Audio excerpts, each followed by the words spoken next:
nossa alegria, telespectadores, por estarmos com vocês mais uma vez no programa ASP-UF em Ação da Associação de Professores Aposentados da Universidade Federal Fluminense, que esse ano está completando seu 20º aniversário.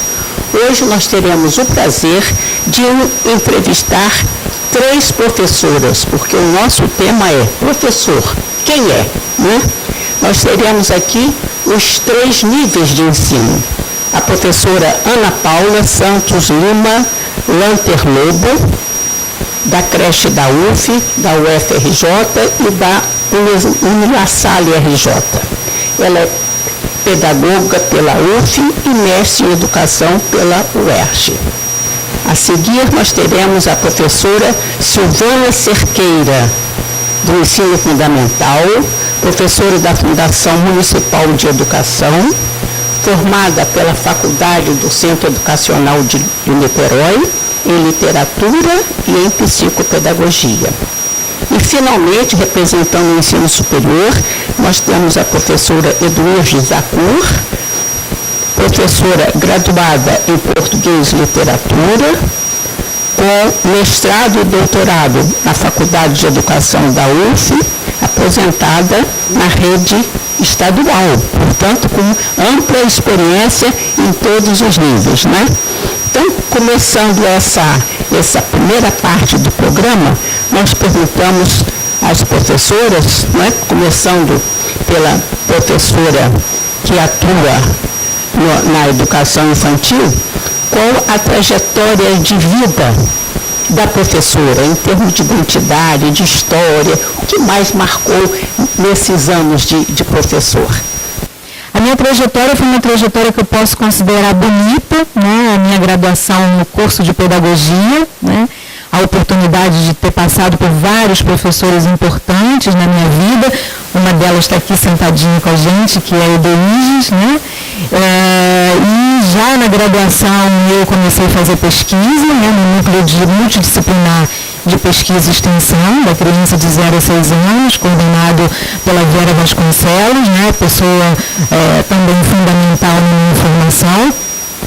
E, enfim, a pesquisa e a experiência de bolsista nessa área me fez buscar uma especialização na PUC do Rio de Janeiro, na área de políticas públicas para a formação do profissional de educação infantil e mestrado em formação de professores e educação na UERJ.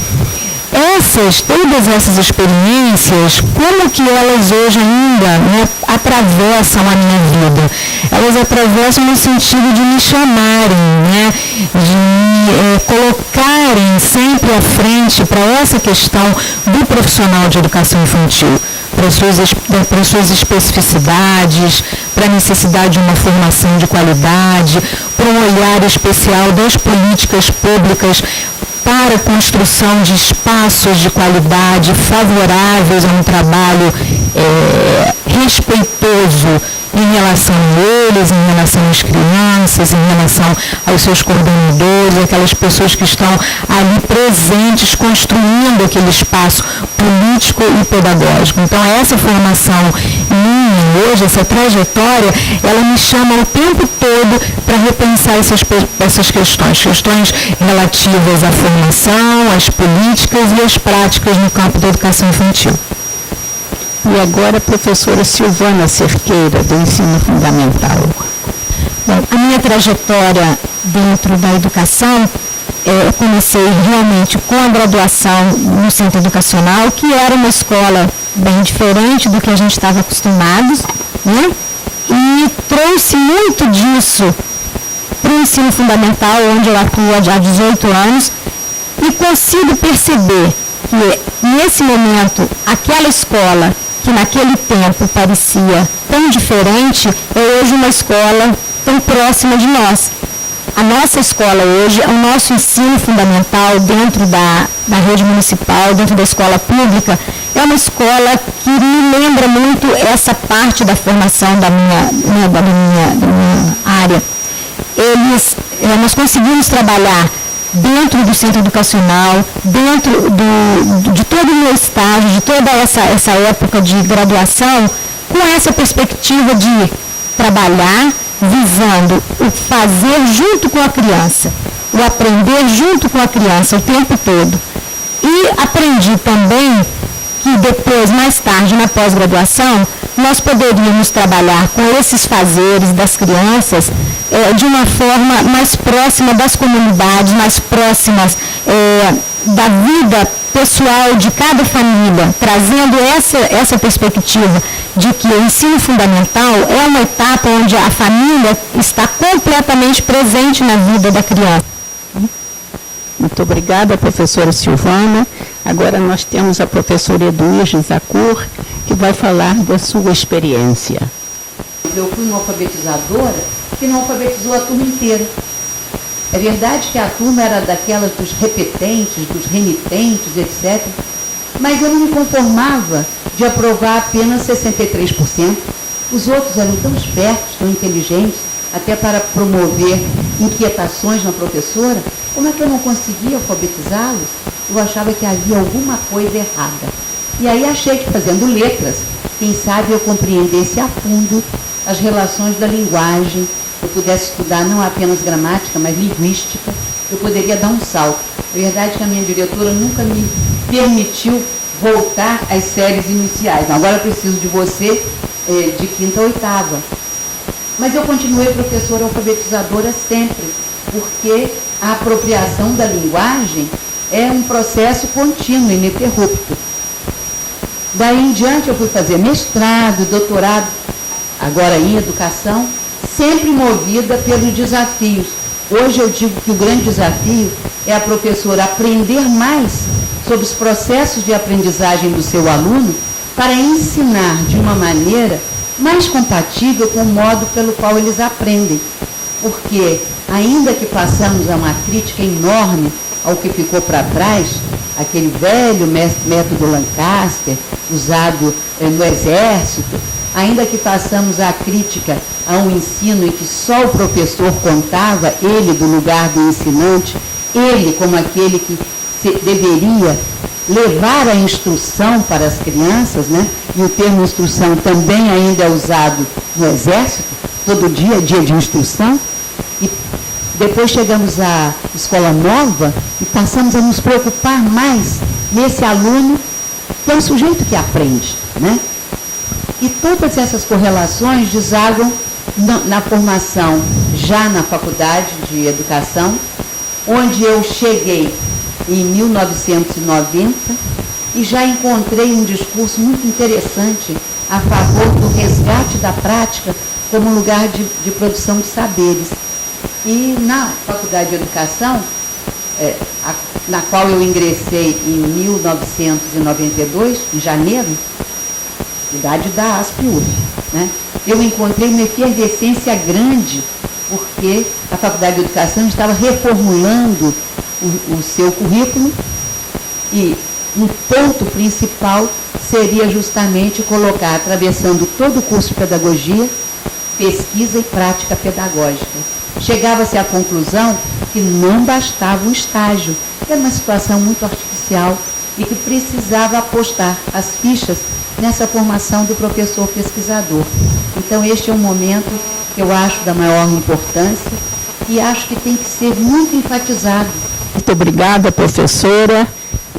As três já contaram muito da sua história. Agora, o que está acontecendo no tempo atual com o professor do século XXI? O que vocês falariam alguma coisa sobre isso? Eu começaria com uma frase, né, que é a seguinte: sempre existiu criança, mas nem sempre existiu infância, né? E refletindo sobre essa frase e pensando sobre esse professor no século XXI, a gente resgata as políticas públicas referentes a esse professor de educação infantil. E que se a gente voltar um pouquinho na história, a gente percebe que a educação infantil, ela nunca foi vista, concebida como educação, né? Ela sempre foi um lugar de assistência, de caridade, enfim, de um compromisso não com o projeto educativo, né? Mas um compromisso em retirar aquelas crianças da rua, em dar a elas uma assistência necessária e imediata. E aí, qual é o lugar desse professor, desse adulto, então, responsável por essa educação? Era um lugar ainda muito comum, né, muito excluído de uma importância, de uma necessidade de uma formação adequada, específica para o lugar dele de educador. Então, hoje, o professor de educação infantil do século XXI, o que ele necessita? Ele necessita que esse discurso proclamado, né, para mim, de 3 grandes documentos que hoje fazem parte das políticas voltadas para a educação infantil, né, a Constituição de 88, a LDB 9.394 e os referenciais curriculares, e também contando com o ECA, o Estatuto da Criança e do Adolescente, que esse discurso, ora proclamado, se coloque, enfim, exercendo sua função nas creches e pré-escolas, nas instituições de educação infantil. E que esses documentos, eles possam exercitar, né, na sua íntegra, essas políticas para a formação desse profissional de educação infantil. A gente percebe que até hoje, nos concursos que são oferecidos aos professores de educação infantil, são concursos voltados para recreacionistas, né? Até pouco tempo em São Paulo, páginas para a educação infantil, né? Enfim, e o educador, esse profissional tão procurado pelas crianças, ele vai sendo esquecido. Então, eu vejo que hoje o grande desafio da gente na educação infantil é que todos nós, né, envolvidos na educação infantil, hoje eu trabalhando no ensino superior, há 18 anos no ensino superior, na habilitação de educação infantil, na área da educação infantil, né, hoje tendo a oportunidade de apoiar pedagogicamente o trabalho na creche UF, né, e começar a desenvolver um curso de especialização em educação infantil na Unilassalle, a minha inserção, né, nesses espaços é exatamente de formar politicamente, criticamente esses professores para que eles possam multiplicar essa necessidade nas suas práticas, né, que é essa necessidade de um professor de educação infantil pesquisador, um professor de educação infantil formado politicamente, militante. O Luiz falou do Paulo Freire, eu lembro o Paulo quando ele diz que esse trabalho do professor, ele não é um trabalho de um saber e de uma prática somente pedagógica e dentro da sala de aula, é uma prática política. Por que política? Porque ele precisa conhecer, né, quais são os caminhos possíveis para que ele lute por uma qualidade melhor para o seu trabalho e um reconhecimento da sociedade do valor para a criança e também para eles educadores. Eu acho que o professor do ensino fundamental, o papel dele hoje é um papel instigador, né? É o professor que provoca, é o professor que está sempre estimulando a sua turma, a sua criança, desde muito cedo, das séries iniciais do ensino fundamental. Eu acho que a gente trabalha com a melhor época da criança, quando se fala, como a Edvige falou, da curiosidade, né, da provocação, da descoberta. O professor do ensino fundamental, ele tem, assim, dentro do seu fazer diário, a oportunidade de trabalhar exatamente com essa questão da curiosidade e da descoberta. Eu acho que o papel desse professor hoje, no mundo que a gente trabalha com tanta diversidade, o tempo todo ficar preocupado com a sua formação, sim, mas também com a prática dessa formação inserida dentro do que o que hoje se procura dentro da educação. Qual o papel desse professor? Levar essa criança também a pensar, a instigar não só os seus coleguinhas, mas a própria família, as próprias pessoas que estão ao seu redor. O papel do professor hoje, principalmente das séries iniciais, é essa. Eu acho que esse papel de provocar o tempo todo essas descobertas que depois, lá na frente, no ensino fundamental, no ensino nível superior, vão se concretizar em formação, em graduação e numa vida profissional que nunca vai abandonar essa coisa da descoberta, da curiosidade. Isso eu acho que ele leva para sempre do ensino fundamental. A partir das contribuições já dadas, né, eu quero lembrar o seguinte: a criança aprende a falar sem que ninguém ensine formalmente. esses desafios da educação infantil, quando você vê com que rapidez as crianças vão se apropriando da linguagem do entorno, vão se tornando cada vez mais autônomas, vão sendo cada vez mais criativas, tudo isso tem uma riqueza, né? Tanto que nós chegamos a produzir um livro que se chama Revisitando a Pré-Escola. Não é um livro especificamente de pré-escola, hoje diríamos de educação infantil, mas é um livro que chama a refletir sobre um espaço menos formatado, quando as professoras ainda estão mais abertas à sensibilidade de ver e ouvir as crianças nas rodas, etc. Agora, nas demais etapas da vida escolar, cada vez mais, hoje em dia, nós temos que lembrar que o século XXI é um século em que os neurônios prevalecem sobre os músculos. Para adestrar, a máquina o fará por nós. Para pensar, refletir e pensar criativamente, nós temos o desafio colocado para a escola de todos os níveis, né? Então, essa escola de hoje não pode ser apenas uma escola de transmissão. E, novamente, Paulo Freire foi um lutador contra uma pedagogia bancária e trouxe a pedagogia dialógica, a pedagogia emancipatória como central, porque todo ato pedagógico é um ato político. Queremos alunos silenciosos? Queremos alunos que apenas reproduzam o que foi dito?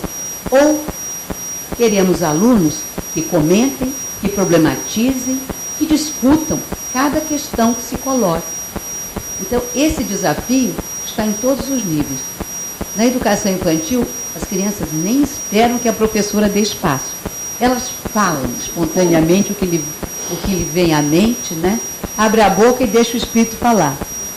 Na escola de primeiro grau, no ensino fundamental e no segundo grau, sobretudo, o problema é maior, porque no segundo grau o conteúdo é tamanho e o conteúdo muitas vezes é tão distante da vida que os alunos querem problematizar o que está acontecendo, mas tem o conteúdo programático e muitas vezes nós não podemos discutir isso porque isso não está na nossa praia. E até na universidade.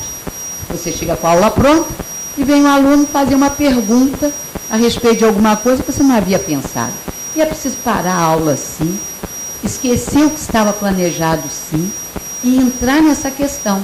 E aí uma vez uma aluna me perguntou, mas aí nesse caso, se o aluno me fizer uma pergunta que eu não sei responder, então você vai mostrar a ele que o mais importante é que a gente siga aprendendo.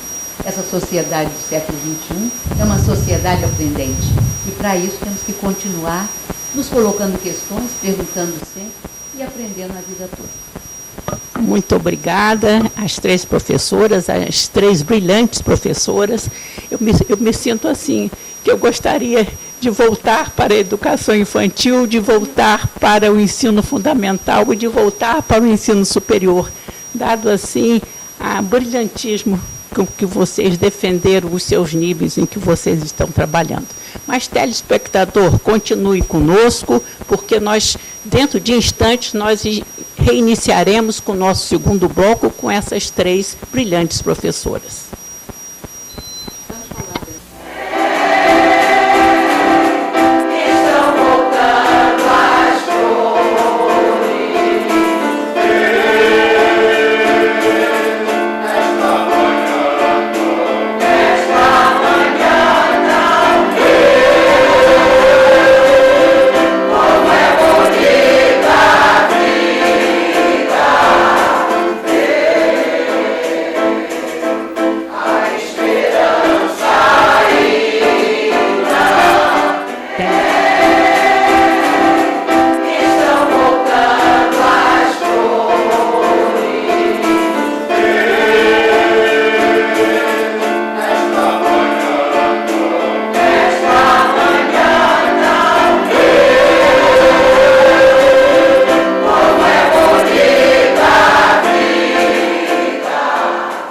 Neste segundo bloco do programa ASP-UF em Ação, da Associação de Professores Aposentados da Universidade Federal Fluminense, que este ano completa o seu 20º aniversário, nós continuaremos com um importante tema, Professor Quem é?, com essas 3 professoras, a professora Ana Paula, a professora Silvana e a professora Eduirges. E a nossa questão agora é qual a formação, quais são os saberes, quais são os fazeres desses professores, dos 3 níveis de ensino, por favor. Os saberes das crianças e das professoras são saberes que se articulam, que estão o tempo todo em diálogo, em constante diálogo nas instituições de educação infantil. Mas isso não ocorre de uma forma natural, fácil. É preciso uma proposta, é preciso que os currículos na educação infantil promovam isso nas grandes oportunidades dos professores fazerem isso nas instituições de educação infantil, em contato com as crianças, no dia a dia com elas. Historicamente, a gente tem 3 grandes projetos de trabalho dentro das instituições de educação infantil. O primeiro é um trabalho assistencialista, de caridade, de amparo, onde essa professora pouca oportunidade tinha de exercer o seu trabalho. Nem eram professoras, na verdade, eram mulheres voluntárias no século XVIII, as rodeiras, enfim. O segundo projeto era um projeto de uma pedagogia preparatória para a educação infantil. A educação infantil, então, ela servia às necessidades e às demandas do ensino fundamental. Então, nesse cotidiano eram apresentados livros, cartilhas às crianças. E esse professor, qual era o trabalho dele? Reproduzir esse conhecimento. Calavam-se os professores, calavam-se as crianças. Hoje, o nosso grande desafio é de uma pedagogia para a infância e para esse professor, uma pedagogia emancipatória, uma pedagogia da educação infantil que possa garantir nos seus currículos a fala dos professores e a fala das crianças. O universo infantil tem muito a nos dizer. As angústias das professoras, os sucessos, as dificuldades, eles também contribuem para a ressignificação desse trabalho. Eu gostaria de lembrar de um poeta que eu gosto muito, Manuel de Barros, que ele fala que é preciso transver o mundo. É preciso transver o mundo. É necessário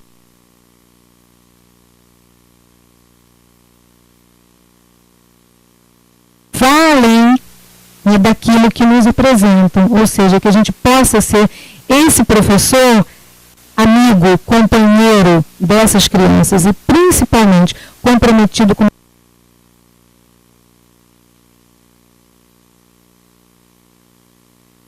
infantil. E agora com a professora Silvana, que atua no importante setor que é o ensino fundamental,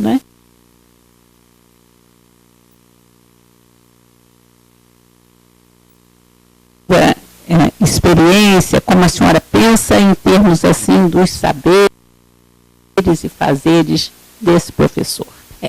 E quando ele vai para o ensino fundamental, principalmente agora, quando o aluno é garantido a ele os 9 anos do ensino fundamental, a criança com 6 aninhos passa a frequentar uma escola onde ele vai olhar de frente para os cadernos, para os lápis, para uma mesa diferente, que já não é mais aquela mesinha com os 4 juntos.